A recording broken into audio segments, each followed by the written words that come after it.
Jack!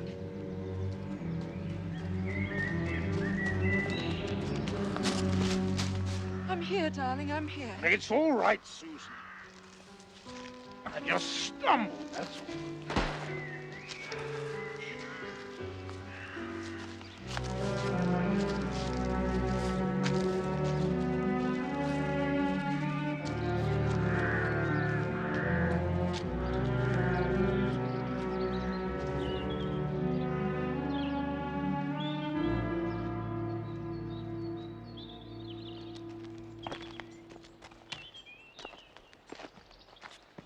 Shouldn't be out here.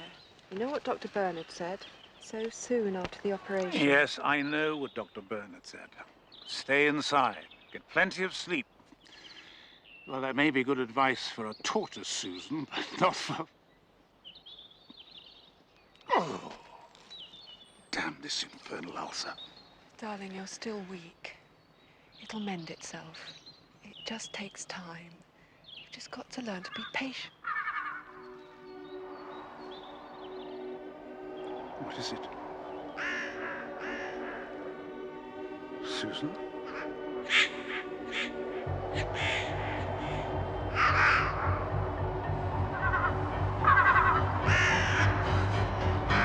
It's up there again.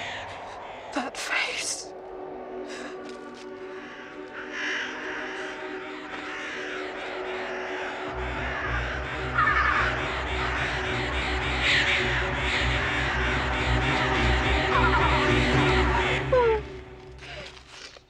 You heard it that time, Jack. Don't tell me you didn't hear it.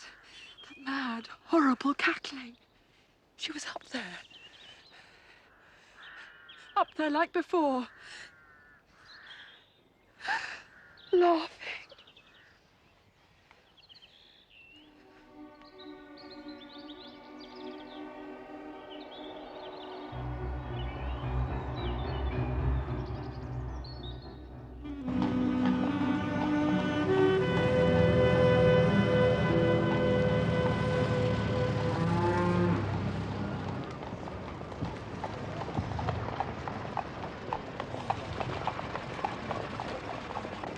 Well, this is it. What was his name again?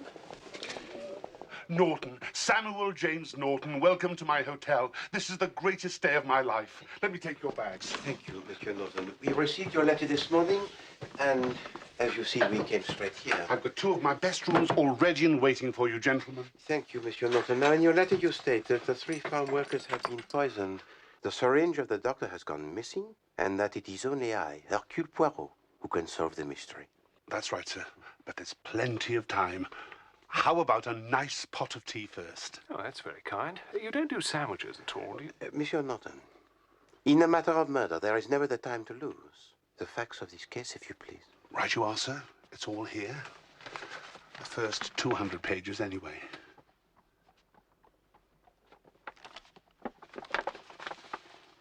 The Needle in the Haystack? A new murder mystery by Clarissa Norton? I use a woman's name. Seems to help them sell better. It's a corker of a plot, only I've got myself into a bit of a stew at the ending. So I thought I'd drop him a line. Perhaps he'll come and sort it out for me. So I said to my wife, you can but ask. And blow me down, here you are. I did mention it was a book in the letter.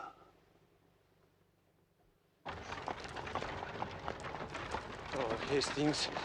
Oh, mon Dieu, sacré alors. 125 miles, Hastings. We come on the wild gooseberry hunt. And now we have missed our last train and we cannot leave until the morning. Sacré! Cheer up, Poirot. Plenty of things to do to while away the... I say, that looks like fun. Come on, Poirot. Genuine death masks of local murderers. I say, this is interesting. Apparently they got them by taking actual wax impressions of the killers' faces after their execution. Pretty grisly stuff, eh? Well, I find it most curious, Hastings, this English passion for perusing a collection of the glorified scarecrows. So far, I have not seen one likeness that is truly accurate. Hastings?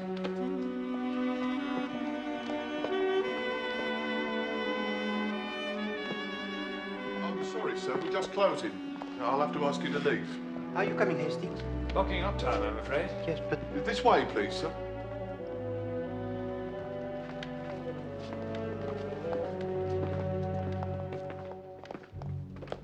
Sir? Never quite as realistic in the flesh, somehow, are they?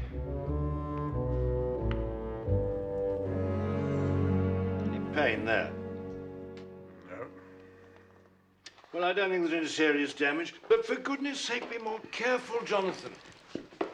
You know, these things can perforate. And it's not just a question of diet. Any stress or exertion is strictly taboo. Instances of post-operative erosion can often All have right, quite thank serious you, Geoffrey. Here endeth the lesson. Now, why don't you join us for dinner? Ah, Will you be wanting a table in the restaurant at all? We do stop serving at 9. thanks. I'm actually here to see some friends. I'll be dining with them tonight, up at Marsdon Manor. Oh, yes, I know it, sir. Well, have a good evening.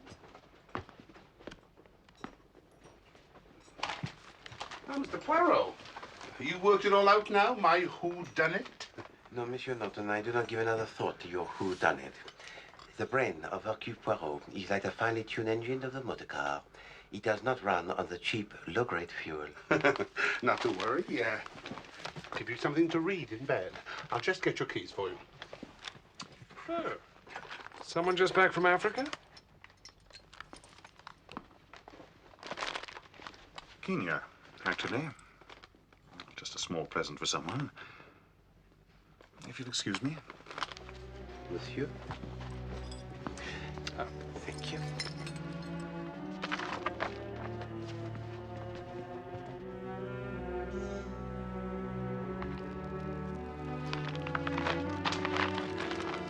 I picked it up in one of the markets. It was rather well done. Something another artist would appreciate. It's actually supposed to be some sort of talisman. You know, evil spirits of the departed, all that hokum.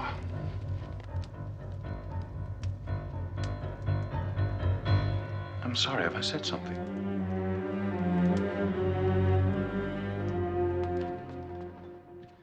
Oh, Andrew, I don't think you've met Geoffrey Burnett, my medic. This is Captain Black, an old family friend just over from East Africa. Oh, really? Where were you stationed? Kenya, near Lake Victoria. Shall we go in, darling? Doctor? No, I have a cousin at Nairobi. I've heard quite a bit about the place from him. It's marvelous. Marvelous, Mr. Smith. I'm just Harley. Yeah, yes.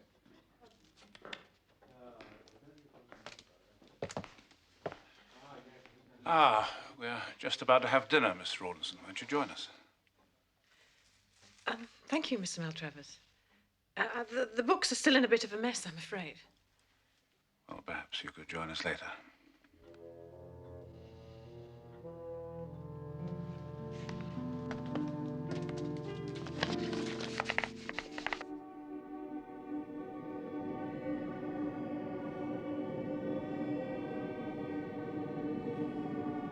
It's as though she's mocking me.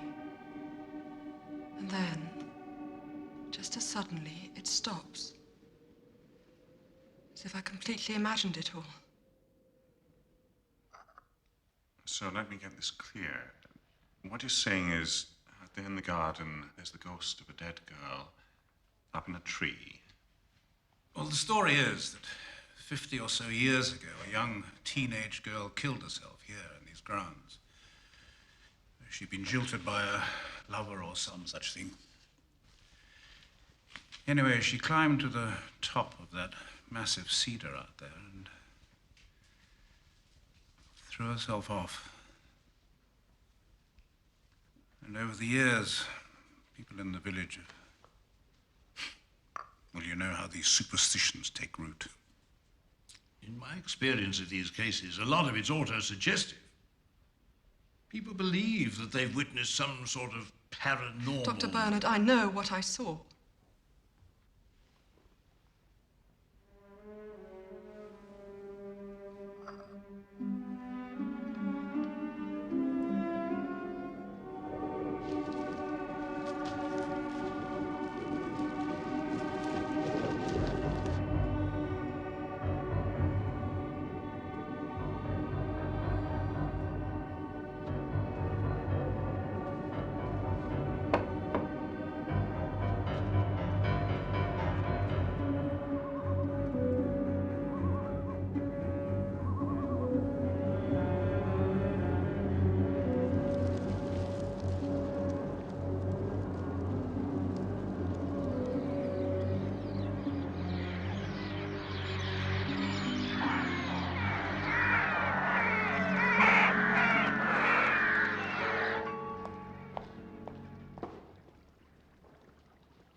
I'm just off to the bank now, then. I'll see you later.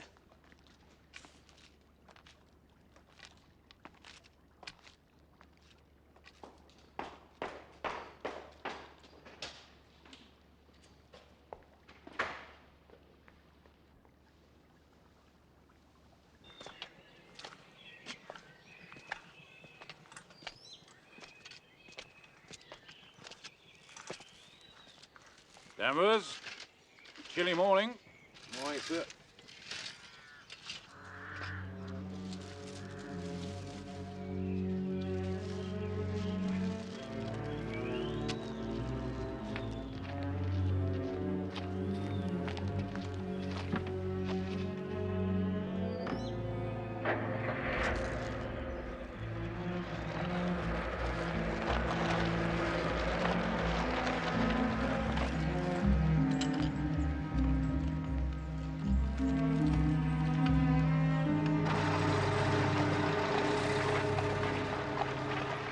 Finally, throughout the United Kingdom, preparations are nearing completion for the National Civil Defence exercise called by His Majesty's government for this Wednesday. The Prime Minister, Mr. Baldwin, addressing... Ah, Poirot. Sleep well? Like the top, Hastings. I am turning and spinning all of the night. And then, at 3 o'clock in the morning, hélas, the ultimate desperation. Ah, Monsieur Norton, this really is incroyable. There is such a tangle of the confused threads, I admit surrender. Everyone has the alibi that is unbreakable. Who could possibly have committed the murders? I know, that's what stumped me. I seem to have backed myself into a corner this time and I can't get out. Oh, not to worry. Was the accommodation all right? No, Monsieur Norton. The accommodation was all wrong. Oh. The duck feather pillows. It feels as if the ducks are still in them. Looks as if Captain Black didn't enjoy his stay much either. Come on. Booked in for a full week last night, paid up in advance, and now this morning he's gone. Perhaps he was frightened away by ghosts. Now then, breakfast. How about a nice kipper? They're fresh today. My tisane, 2 slices of bread, toasted on one side only, if you please. Ghosts, did you say? Oh, yes, haunted house, Marsdon Manor, where he went last night. They say it's full of them. You have seen them yourself? Well, no, not personally, I haven't, of course. How do you know they are fresh? Sorry?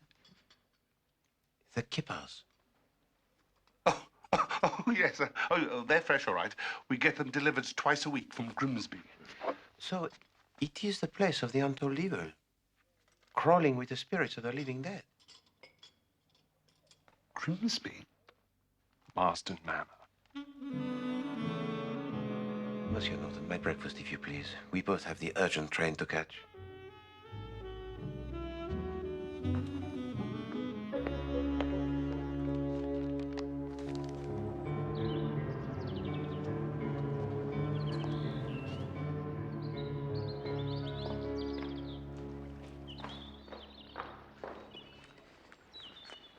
Is Mr. Maltravers still outside? I need to have a word with him. I suppose he must be. Is it 11 already? He's usually come in for his pills by now. Madam! It's Mr. Maltravers! I think you better come, quick!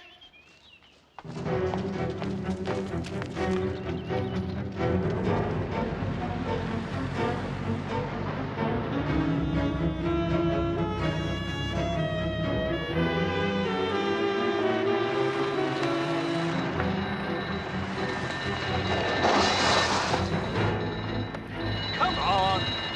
Move along, come on! What is it now? Yourself. Emergency! Shift yourself! Allez, allez! Don't you come that matey. You just move back. Don? Isn't that Herr called Poirot? Right on our doorstep. Nothing's been touched, sir. That's just how I found him. Thank you. The doctor warned us all it could happen. That wretched ulcer could rupture, cause internal bleeding. He must have choked on the blood. If only he'd listened, taken a little advice. Fate can be so cruel at times.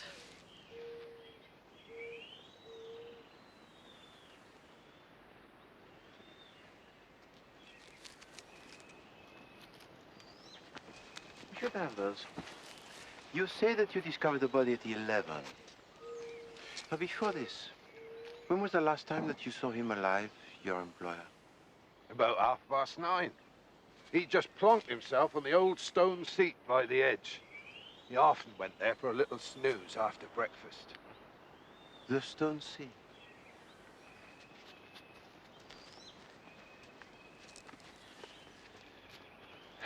His poor young wife. So heartbreaking. They hadn't even been married 2 years. Excuse me, officer. Met at one of them society parties up in London. Real whirlwind romance. If ever two people were in love. And the other lady? Miss Rawlinson? Oh, she goes back a lot longer. She'd been a secretary, must have been 20 years. Well, secretary. She practically ran his affairs for him. He wasn't the most organized of gentlemen. Terrible sight, though. Something about that look in his eyes. Almost as if he'd seen a ghost. Yes.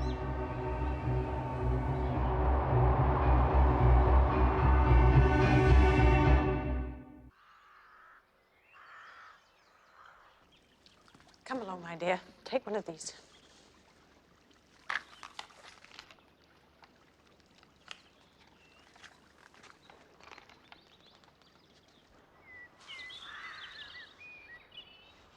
Eh bien, regardons, regardons.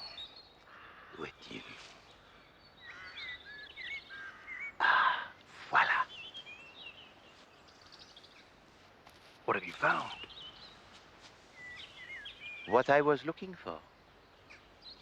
I don't see anything. Oh, look at that.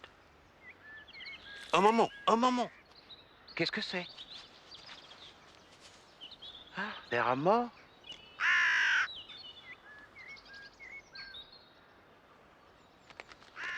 Looking puzzled, Poirot? Ah. Can't see your problem. Poor chap had a stomach condition. You heard what the ambulance man said. Internal hemorrhage. Plain as day. Caused him to choke to death. Mais certainement, Hastings, that is the conclusion most obvious. But perhaps it is too obvious. You noticed, of course, the faint ridges in the grass. Ridges? And you cannot have failed to notice the mud across the back of his shoes. You put those two facts together, Hastings, and you reach the conclusion that is most disturbing. The body of the dead man was dragged physically from the stone seat to the foot of the tree. Good Lord. I think it is time that we telephone the Chief Inspector Japp at Scotland Yard.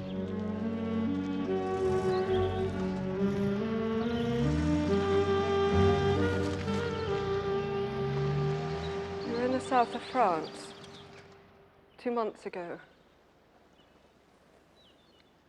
That's when it got really bad. We had to cut short our holiday. Rush back so they could operate. They said so long as he rested, took things easy, there was every chance you make a full recovery. But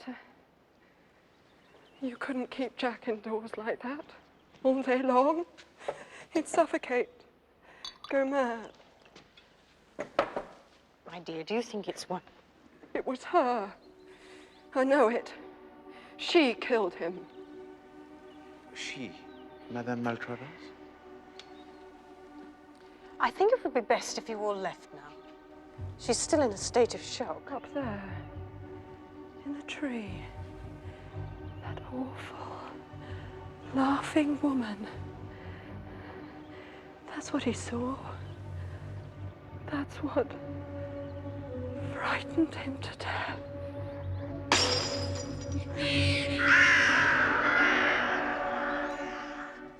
Life insurance policy, Poirot.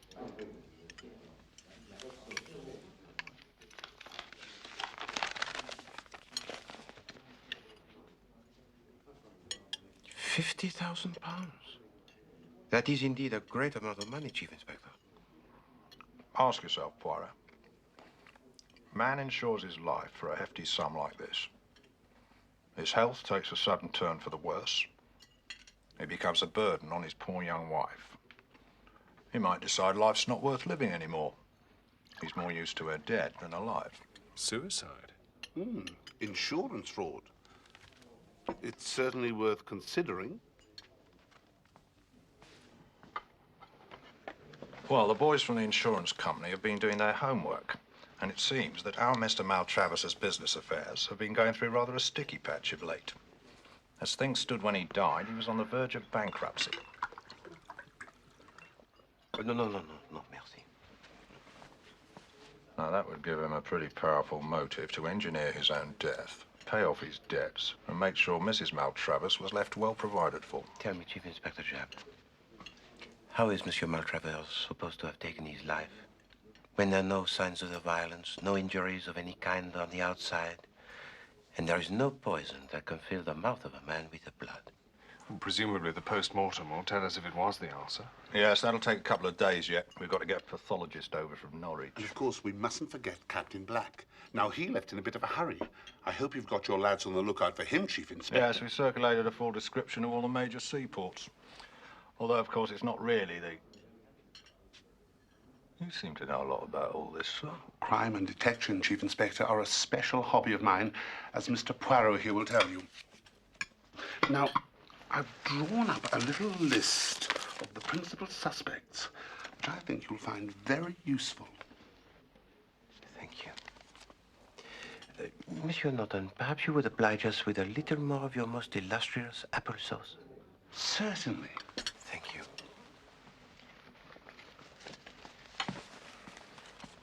So what do you reckon then? If it wasn't suicide and it wasn't natural causes...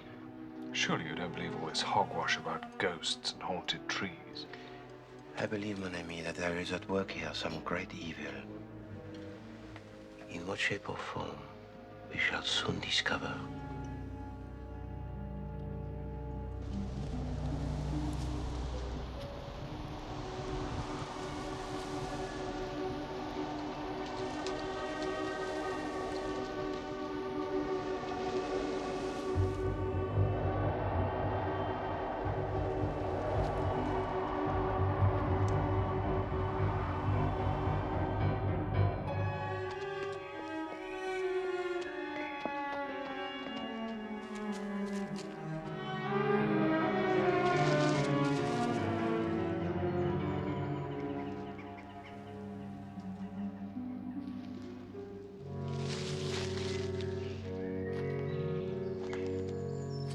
Sometimes they walk in their sleep, no? And like the misdeeds of the past, they return to haunt us. You think I'm mad? Out of my mind? What I said before. No, Madame Maltravers. Like you, I also believe that there was in the garden something that struck the terror into the heart of your poor husband. It wasn't only the garden, Mr. Poirot. There was something else. A couple of weeks ago, we were just getting ready to go to bed.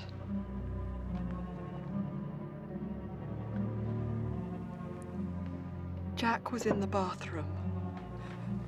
I'd just taken my sleeping pill. I turned to the mirror to brush my hair and...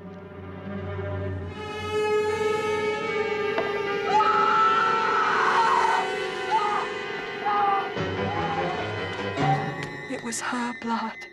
I know it was her blood. Tell me, madame, when your husband went for his walk in the garden, you observed him from the window? I saw him go out. Then he disappeared from my view around the other side of the house. I was working on a watercolour of the south lawns. And he used to go and sit in front of the old yew hedge. On the west side of the house? Mm-hmm. And the secretary to your husband, Mademoiselle Rawlinson? She went to the bank at about 9:30 and returned at 11. I just finished my painting. I think I was just washing the brushes through when she came back in and asked to see Jack. That's when Danvers came running across the lawn. I'm sorry, Mr. Poirot. I'm sorry. Madame.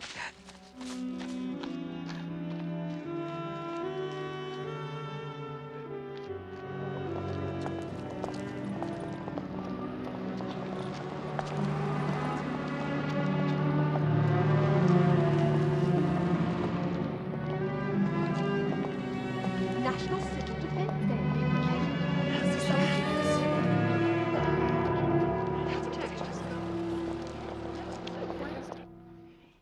Is it an emergency? The doctor does have rather a lot of house calls later this morning. S'il vous plaît, madame, say to him it is Hercule Poirot. Thank you, doctor. I think that he will see me. Goodbye.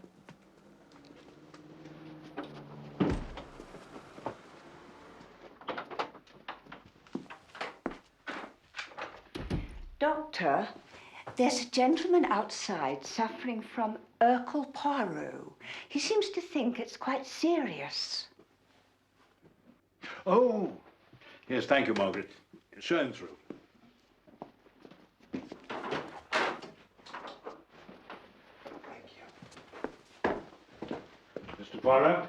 Monsieur le Docteur, I would like to introduce you, if I may, to my associate, Captain Hastings. How do you do? How do you do?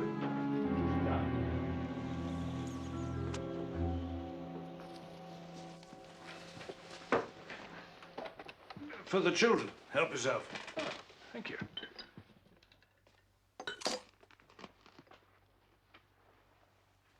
Dr. Bernard, in your expert opinion, how dangerous was it, the stomach condition of Monsieur Maltravers? I'm afraid I'm not in the fortune-telling business, Mr. Poirot. Of course, we all knew there was a risk of complications. There always is. He's a very hardy type, Jonathan. Very strong constitution. Shouldn't have had any problems. He really shouldn't. What do I know?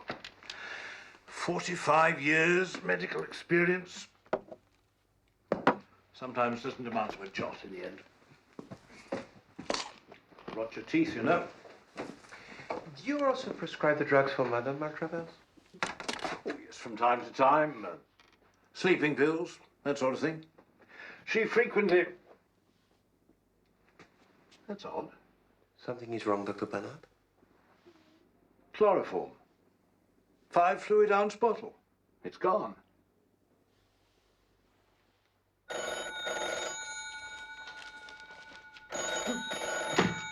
Hello, Marsdon. Oh, Mr. Poirot. No, I'm afraid she isn't. She went into town to the Civil Defence meeting at the Parish Hall. About an hour ago.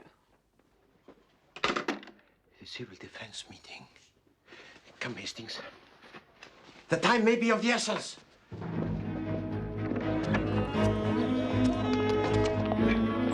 Excuse me, madame. Excuse me, could you tell me, please, where is the Parish Hall? Merci.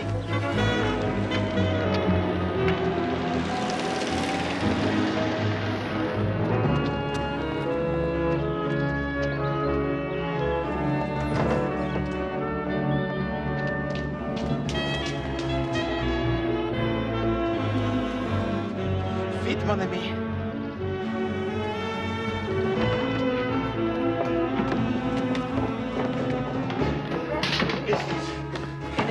the word, breathe in without fear of inhaling noxious gases. In the event of a sudden emergency, make sure the mask is secured by fastening the strap at the back of the head. Excuse me, madame. Madame Maltravers, are you here? Madame Maltravers! The gas mask, quick! Remove it at once! Excuse me, clear the way, please. Clear the way, please. Excuse me, please. Excuse me. Madame, excuse me. Some smelling salts or some brandy, and fetch at once a doctor. Captain Black.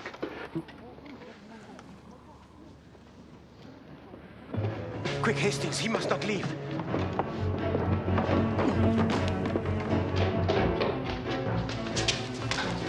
A bit of a rush, aren't we, sir?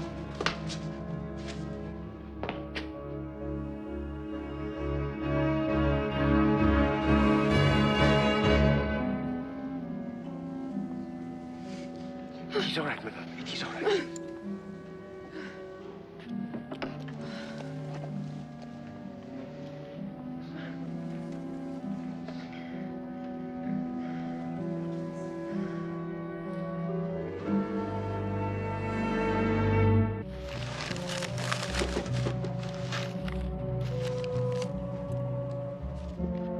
Sir?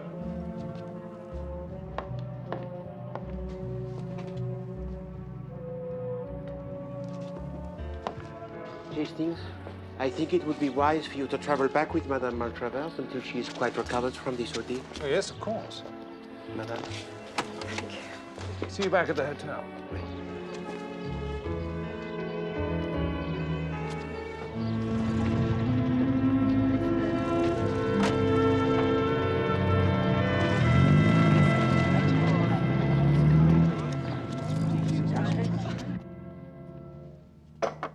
Why did you try and run away back there, Captain Black? I wasn't running away. I was running downstairs to see if I could help. I didn't fill this blasted thing with poison. My God. I wouldn't harm so much as a hair of her head. I've done nothing wrong. Well, in that case, perhaps you'd like to tell us why you vanished like a ghost on the morning of Mr. Maltravers's death, where you've been for the last 24 hours, and how you came to turn up again here today as an attempt's being made on his poor young widow's life.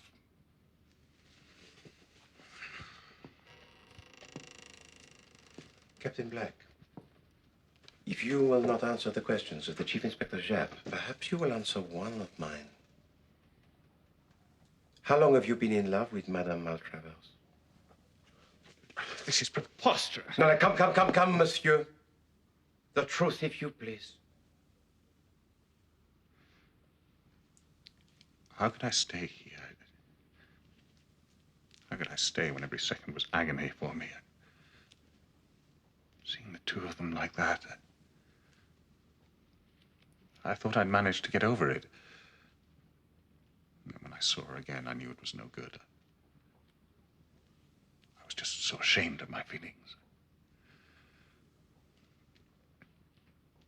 I got the train back to Tilbury next morning, planning to return to East Africa and put it all behind me. Then when I read of his death in the newspaper, naturally, I had to come back and... Yes, of course. The newspaper. Tell me, Captain Black, the night you arrived at the hotel, you had with you a parcel, is that not so? Wrapped in the newspaper. Yes, it was an African carving, a kind of talisman that I picked up while traveling in Kenya. Yes, and you said, as I now recall, it was a present for someone? For Susan. That's right. I'm afraid it might have unnerved her, rather. She's slightly superstitious about that kind of thing. Is this relevant, Poirot? Relevant, Chief Inspector? Yes. For we have now found the key to the death of Monsieur Jonathan Maltravers. The colours really are delightful, I must say. You really have a special talent, Mrs. Maltravers. Thank you. Look, are you sure you're all right now? It's been such a ghastly ordeal. Some rest and quiet, I think, is what she needs the most. She's in safe hands, aren't you, my dear?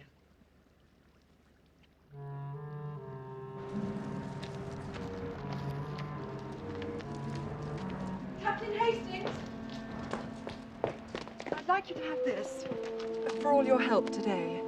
I say, that's awfully kind of you. Are you sure? I can't stand another night of it. On my own in the house with her. Miss Rawlinson, I don't understand. There was something between them. Once upon a time, years before I met him. Of course, it was all over as far as Jack was concerned, but I don't know. With all this, I just don't know anymore. All of a sudden, she scares me. I see. Come back and have dinner with us tonight, please. You and Mr. Poirot. I just feel safer.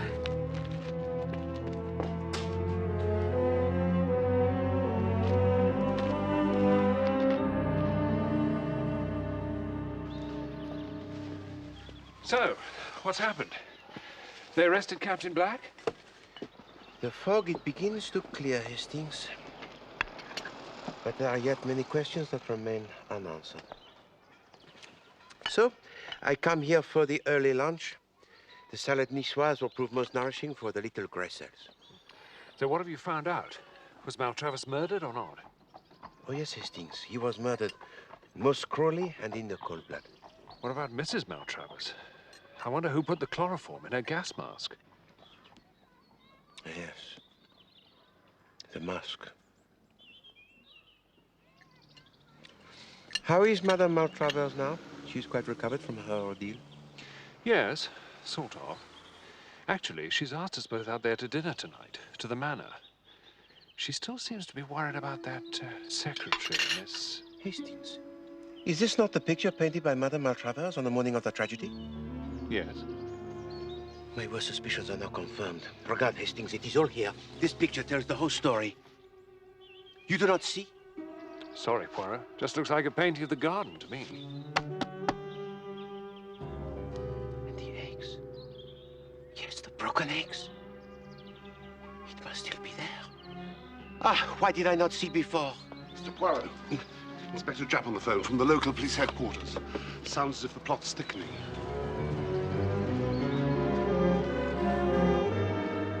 Ah, Poirot.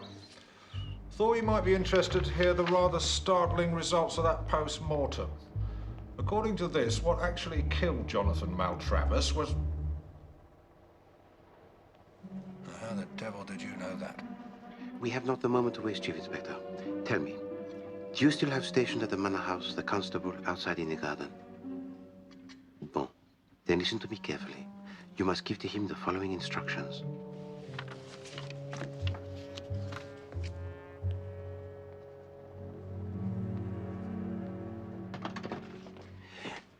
Incidentally, Monsieur Norton, the killer is the explorer who is bedridden.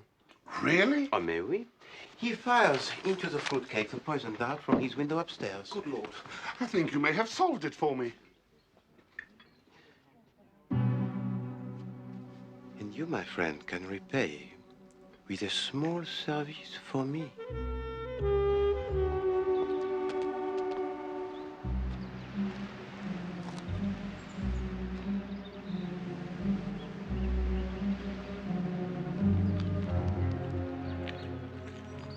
Susan, I'm so sorry about...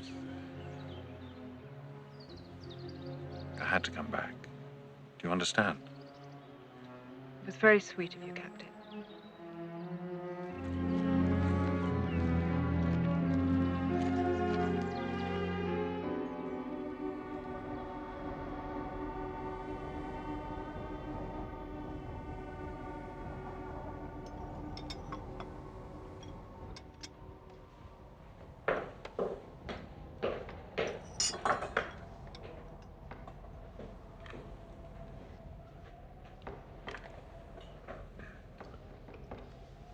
Seems to be blowing up a bit of a gale out there.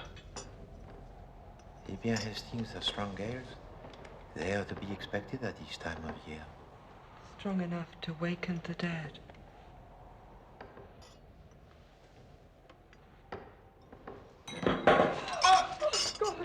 No, madame. Sit yourself, please. Please, be seated. It is nothing. Voila.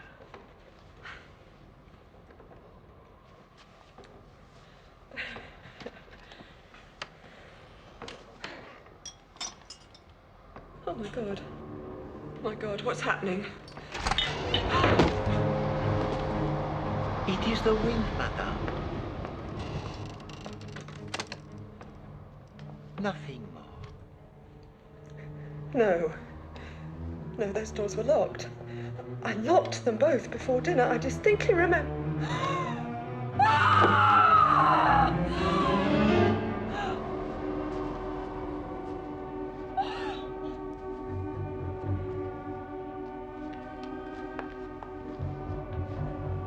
Be still, Madame Maltravel. Jack. Oh, my God. No, it can't be.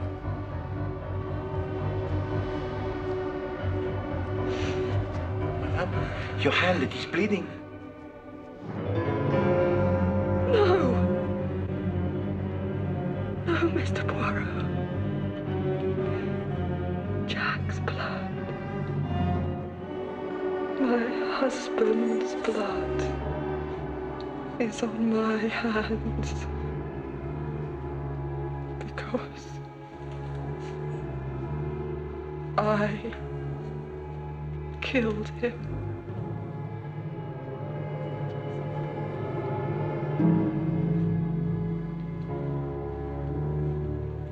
Lights, Hastings. Lights. Chief Inspector? You have had enough, Chief Inspector Jack. I'm afraid it's all over, Mrs. Maltravers. Right. You performed your part most splendidly. Monsieur Norton. I'll be able to tell my grandchildren I helped Mr. Hercule Poirot solve one of his most baffling cases. Merci, monsieur. Right, come on, Baines, let's get her out of here.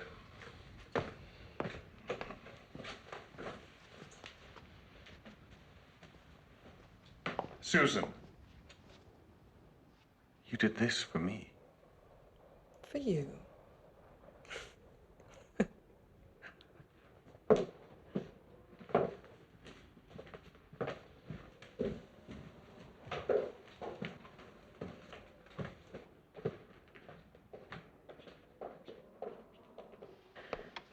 But I don't understand.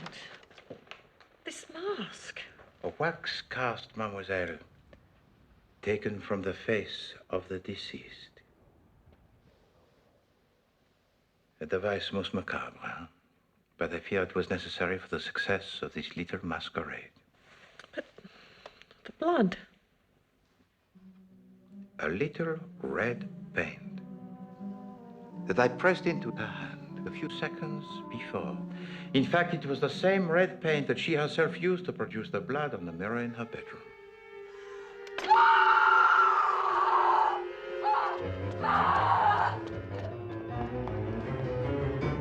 She? Oh, yes. Just as she invented the face in the cedar tree. Of course, there was no face. There was no laughter. The wind, it paints the pictures in the leaves, and the screechings of the rook plays the tricks upon the ears. The seeds of fear, once they are sown, begin to grow in the imagination. But why? Simplement to unsettle her husband, to drive him to his grave.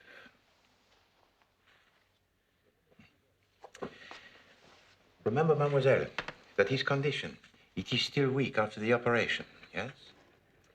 And she knows that any sudden upset or shock could be most disastrous to his health.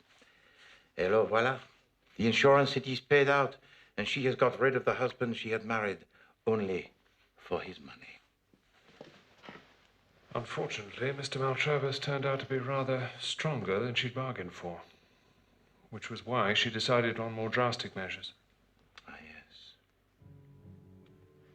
The little rook rifle.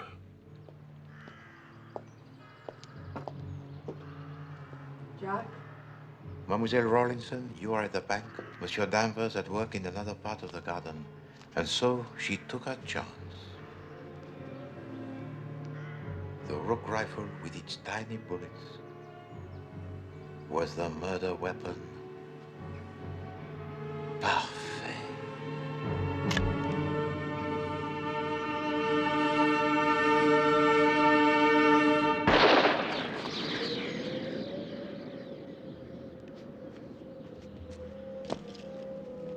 The bullet, it is embedded in the brain. And the effect, it is complete. The internal hemorrhage that is fatal. For the moment, she conceals the weapon in the hedge, and in so doing, she disturbs the nest and the eggs of the blackbird. Her plan to remove it later is foiled, because there was, keeping watch in the garden, a police constable.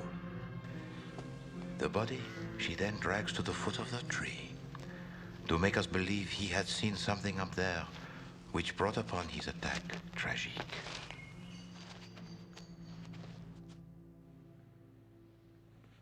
Ah, yes. With the arrival of Hercule Poirot, she starts to panic because she knows that I suspect the murder. And so she stages the clumsy affair with the chloroform in the gas mask to make us believe that her own life was under threat.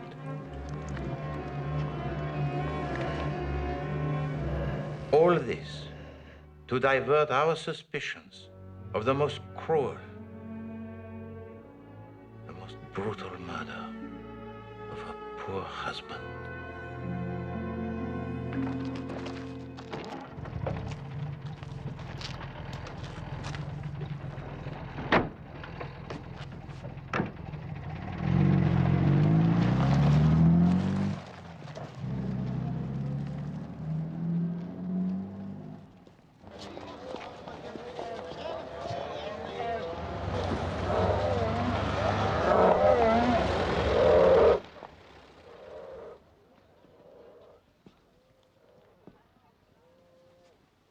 Sweet-looking girl like that. Who'd have thought she could come up with such a grisly idea? Ah, but Chief Inspector, the idea did not come from her. It came from her admirer of the most ardent, Captain Black. You don't mean they were both in on the whole thing? Oh, no, Hastings. The newspaper. Someone just back from Africa? That was wrapped around the present of Captain Black.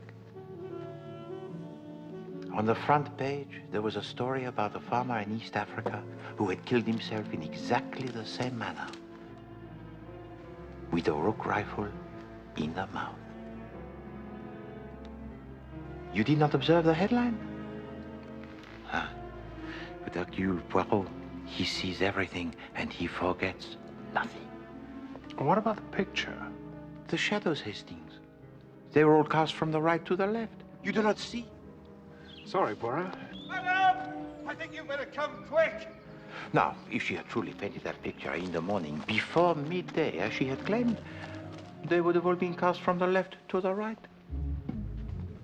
Ah, so she'd already painted that picture beforehand to give herself an alibi. C'est ça? Well, I suppose we'd better be leaving. Catch our train. Oh, no, Chief Inspector. It is still early. And the exhibits here are quite remarkable, n'est-ce pas?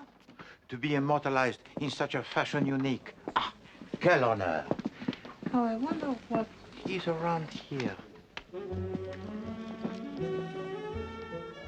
Oh, very impressive. Quite incredible. It's a masterpiece. True work of art. That's his curly hair to a T. Even got the little dimples on his cheeks, look. A real piece of craftsmanship, wouldn't you say?